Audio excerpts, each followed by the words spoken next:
Molitvama svetih otaca naših, Gospode Isuse Hriste, Bože naš, pomiluj nas.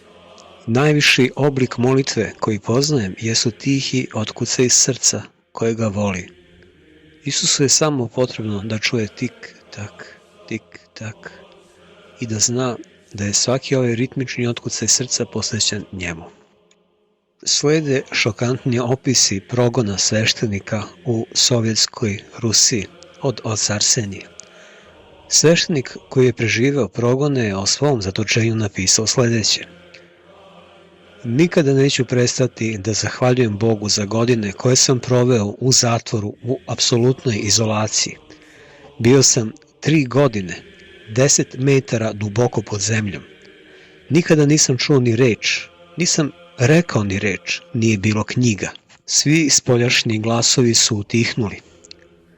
A stražari su nosili cipele sa gumenim đonom, njihov dolazak se nije čuo. Zatim, kako je vreme prolazilo, svi unutrašnji glasovi su utihnuli. Davali su nam lekove. Pod lekovima misli na dušekorisne lekove, to jest tukli su nas. Zaboravio sam na teologiju, zaboravio sam celu Bibliju. Jednog dana sam primetio da sam zaboravio i Oče naš. Nisam mogao da se setim. Znam samo da je počelo sa Oče naš, ali više nisam znao kako se nastavlja. Ali ipak sam zadržao optimizam i rekao sam: Oče naš, zaboravio sam ovu molitvu, ali ti je sigurno znaš. Molim te, postavi anđela na moje mesto da izgovara ovu molitvu i ja ću ćutati. Neko vreme moja molitva je bila samo Isuse, volim te. I posle nekog vremena, ponovo, Isuse, volim te, ali kasnije mi je bilo teško čak i to da kažem, jer su nam davali 1 krišku hleba na nedelju dana. Bilo je tu premlaćivanja, mučenja, nedostatka svetla i mnogih drugih teskobnih stvari.